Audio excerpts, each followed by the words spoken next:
geral, meu irmão. O negócio ganhou força mesmo. E você pode ver que tem muito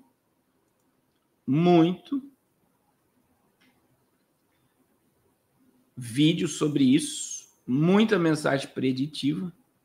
E diante da exposição de adolescentes e crianças à tela, está levando uma mudança comportamental.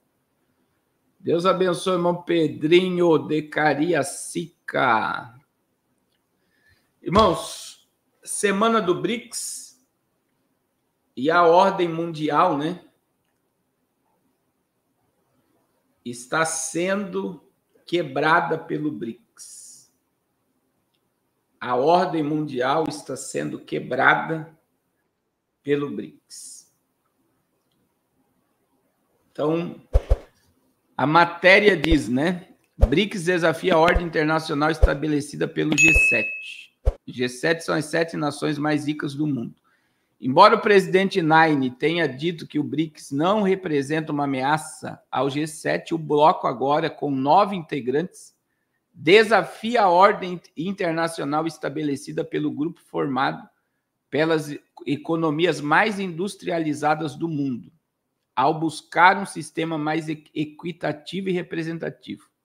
O BRICS se reúne nesta terça-feira, hoje, né, em Kazan, na Rússia, para sua 16ª cúpula, e é esperado que o bloco siga em estratégia de multilateralismo durante o encontro que será realizado até quinta-feira. O presidente Nine não irá participar por ter sofrido uma queda no sábado, em um banheiro do Palácio Alvorada. Ele machucou a parte de trás da cabeça, por orientação médica não viajou. Mauro Vieira representa ele. Enquanto o G7 representa as potências consolidadas e remanescentes da Segunda Guerra Mundial e do bloco vitorioso ao fim da Guerra Fria, o BRICS representa os novos polos de poder, ou seja, o conjunto de países que ascenderam no sistema internacional, afirmou Ronaldo Carmora, em entrevista ao Poder 360. Segundo o professor de geopolítica, a ascensão econômica e o aumento da influência do BRICS reflete a mudança no equilíbrio de poder econômico global. O G7 tem perdido parte da sua posição dominante. Isso é muito claro se você olhar a curva de participação dos países do G7 e do BRICS no PIB mundial. Você vê que uma curva é declinante e outra é ascendente, avaliou o professor. Maior parcela do PIB global. Dados do Fundo Monetário Internacional e do Banco Mundial mostram que o grupo de países emergentes teve uma participação do PIB mundial de 34,9% em 2023. À época, o BRICS ainda era formado somente por Brasil, Rússia, Índia, China e África do Sul.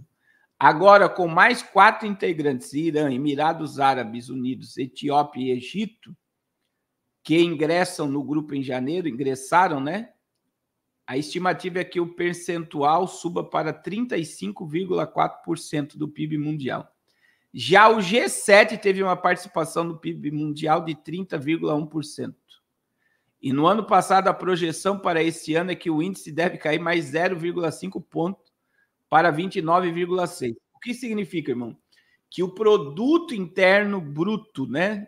A riqueza do BRICS é muito maior, é 6 pontos esse ano na frente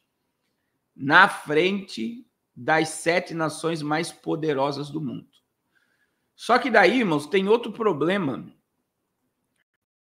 que os países estão abandonando o dólar. Eu tenho alertado isso há muito tempo, né?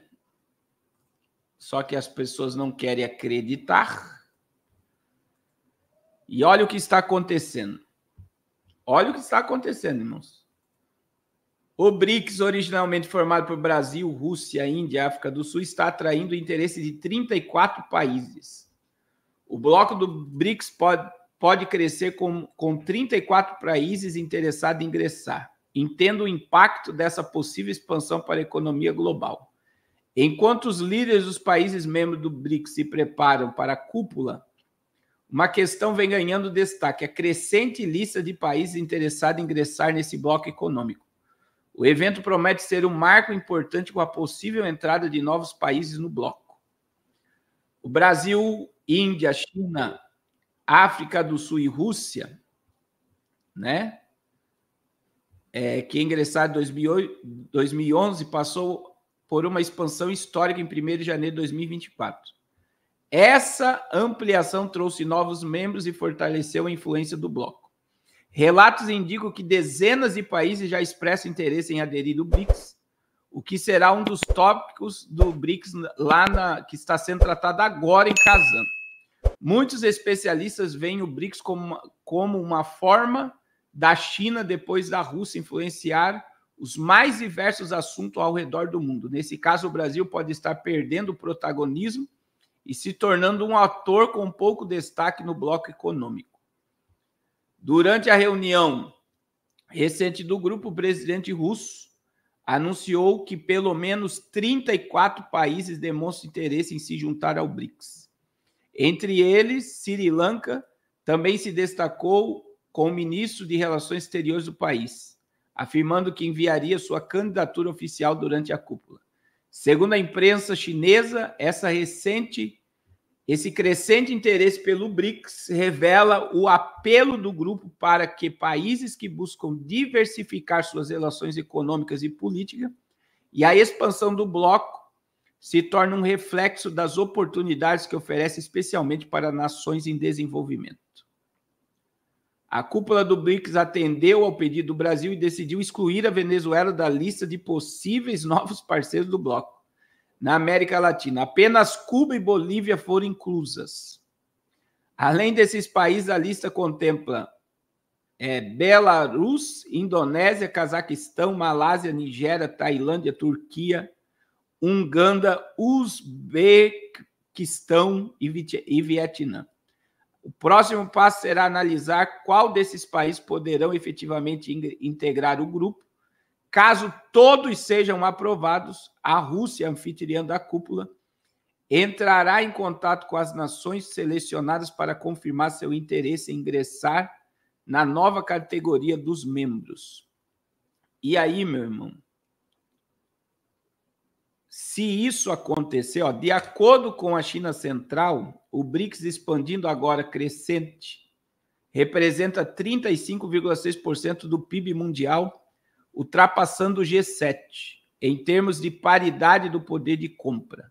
Além disso, o bloco é responsável por mais de 1/3 das terras secas da Terra, 45% da população global, mais de 40% da produção de petróleo mundial e cerca de 1/4 das exportações global. O impacto econômico do BRICS é inegável.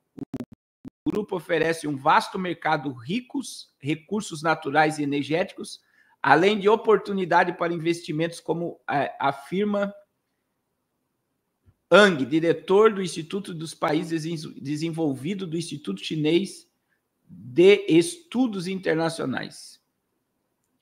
E aí, meu irmão, o Sul Global, né, que é o que mais o Nine fala, o crescente interesse no BRICS entre os países do Sul Global, como América Latina, Ásia, pode refletir o desejo dessas nações de conquistar maior autonomia e influência nos assuntos internacionais.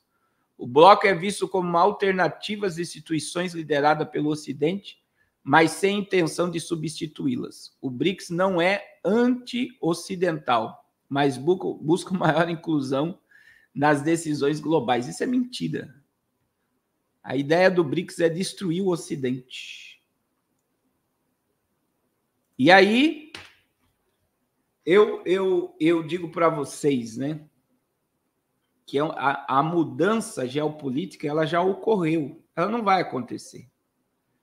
Por quê? Se o BRICS tem 40% da influência global, 44% da população global, 35% do PIB mundial que está acima do G7, que é as 7 nações mais poderosas do mundo, o BRICS já ultrapassou o Ocidente. E se essas 34 nações que estão interessadas em entrar forem aprovadas, Vocês têm noção da quebra que isso vai gerar no mundo, irmãos?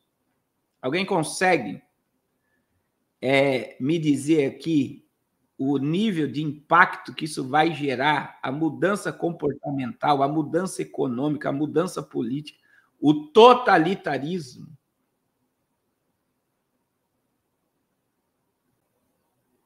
E o ponto-chave do BRICS esse ano, que eu tenho certeza, é a Turquia, meu irmão. A Turquia é Gog e Magog. A aliança da Turquia com o BRICS fortalece o Gog e Magog. Então, assim, as coisas estão acontecendo muito rápido.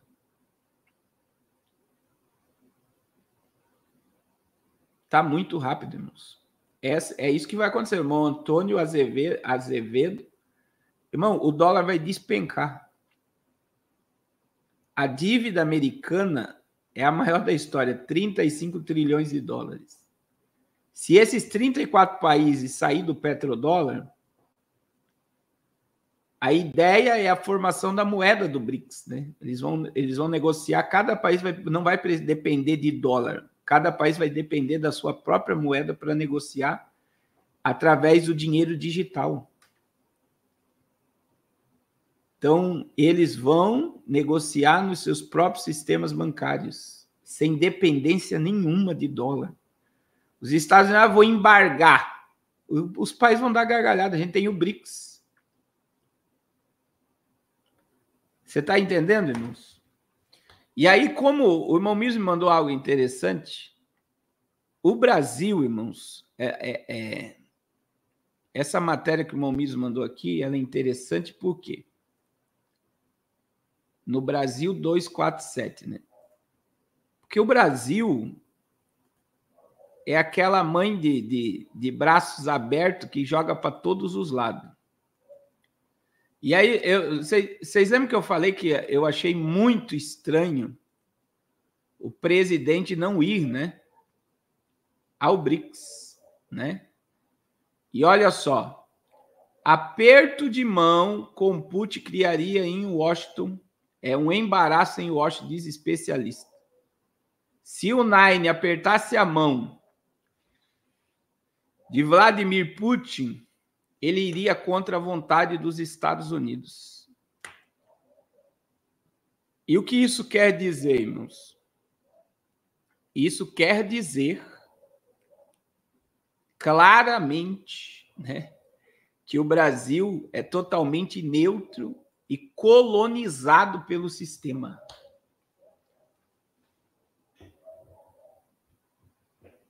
Vocês estão entendendo? O Brasil, ele é totalmente colonizado.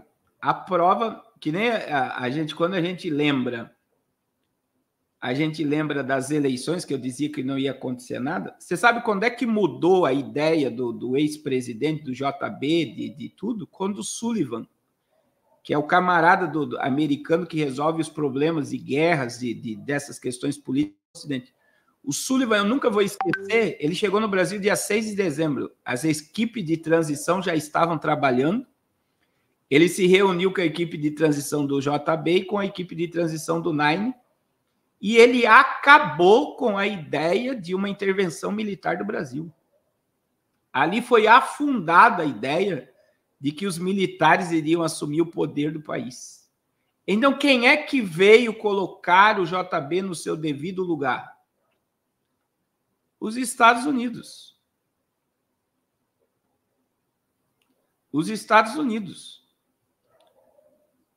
Então, assim, eu mostrei, né? Eu mostrei isso na época, e eu estava conversando com pessoas direto de Brasília, não, que vai ter, que vai acontecer, que está comprando comida. Nunca se viu uma movimentação tão grande do Exército na rua. Ele não vai subir a rampa. Vocês lembram dessas histórias?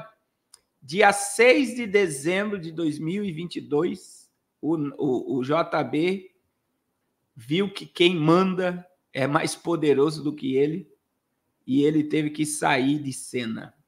foi para os Estados Unidos e o povo ficou plantado na frente dos quartéis.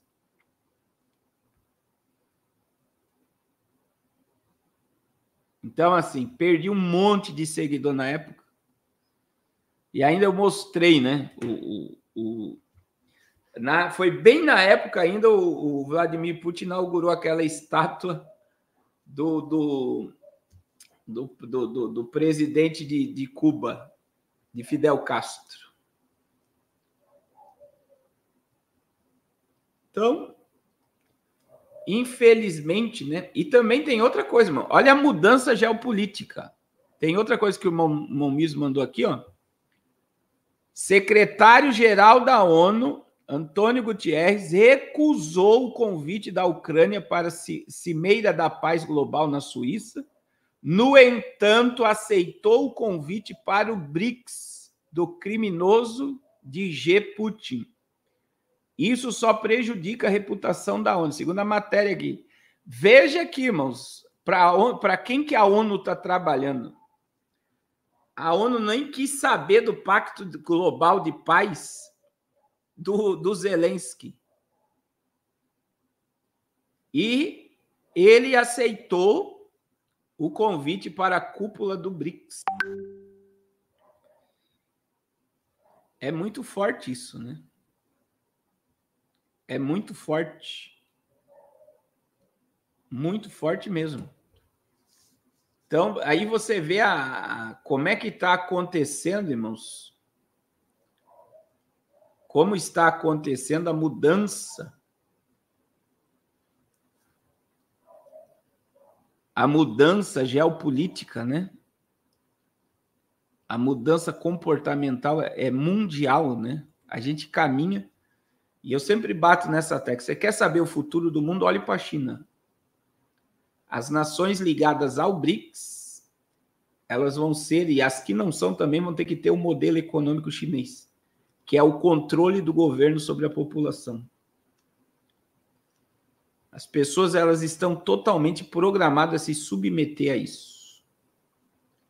E vocês verão com os olhos de vocês ano que vem, com o fortalecimento do BRICS, vem aí o DREX, né, que é o dinheiro digital brasileiro, vocês vão ver os bancos começarem a perseguir os opositores, o governo vai começar a perseguir, bloqueando as contas bancárias. Eu vi um grupo de pessoas que investem em criptomoeda num podcast falando: o DREX vai dar poder ao governo de bloquear seus opositores. Então imagine, algum influencer, um deputado, um empresário vai lá e fala mal do governo. O governo vai e bloqueia o dinheiro da pessoa no banco. Você só vê isso, meu irmão, em Apocalipse 13.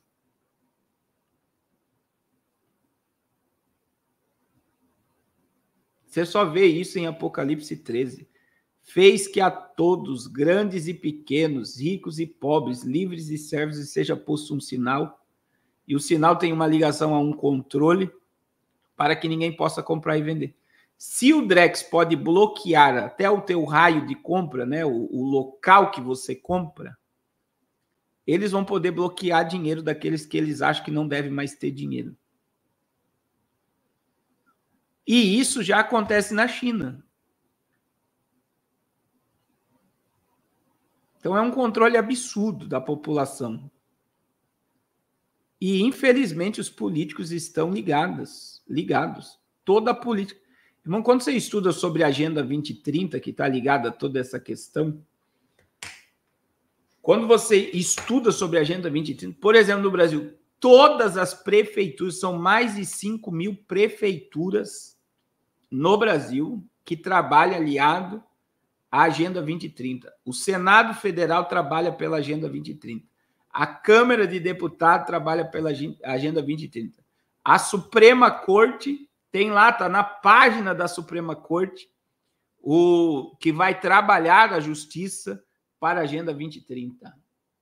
E a Agenda 2030 é a agenda da redução populacional, é a agenda do totalitarismo, é a agenda das Smart Cities, as cidades de 15 minutos, né?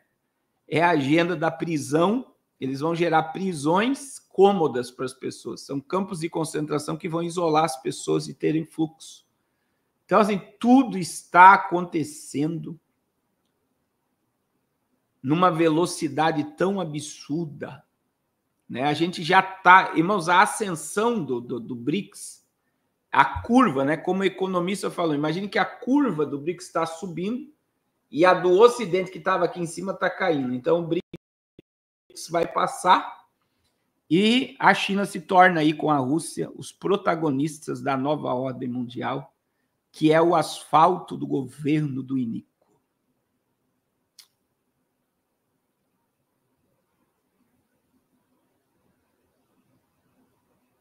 É muito sério.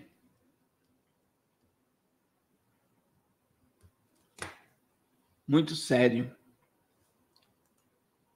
É isso mesmo, Alex. Nós somos, né, a geração do florescer da figueira. Eu digo, o que nós estamos vendo não deveria nos assustar. O que nós estamos vendo deveria nos alegrar, porque nós estamos vendo a Bíblia se cumprindo. Nós estamos vendo a Bíblia se cumprindo.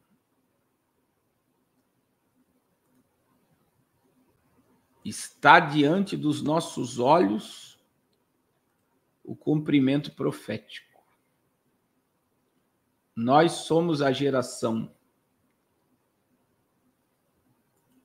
Nós somos a geração volta de Jesus e, infelizmente, né, nós somos a geração da ira de Deus.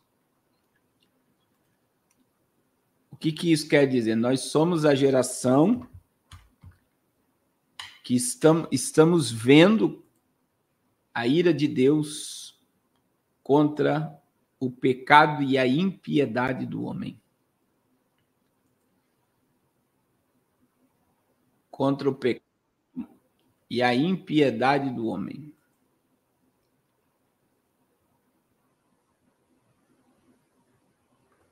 Glória a Jesus. Glória a Jesus.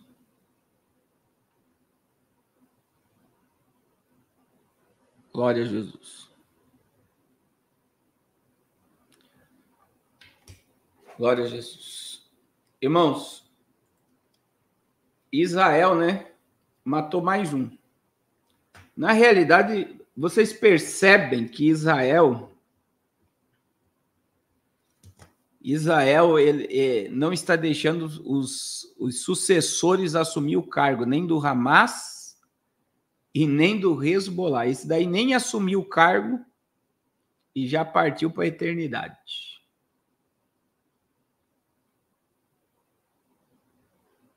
Olha que coisa. Ele nem assumiu o cargo. Ele nem assumiu o cargo e já partiu para a eternidade. Então, Israel confirma a morte de Hashem, possível sucessor do chefe do Hezbollah. Ele era primo de Hassan, líder do Hezbollah, desde 1992, tinha um papel fundamental na organização, comandando o conselho executivo.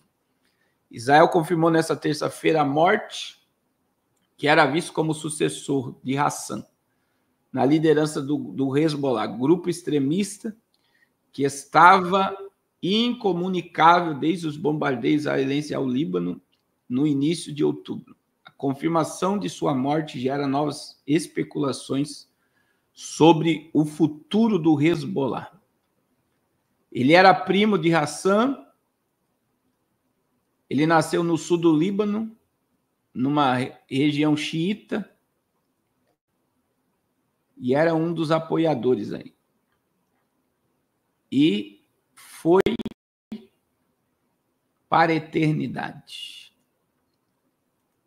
Agora saiu um relatório, irmãos, um relatório macabro, hein? Mas, na realidade, quem nos acompanha aqui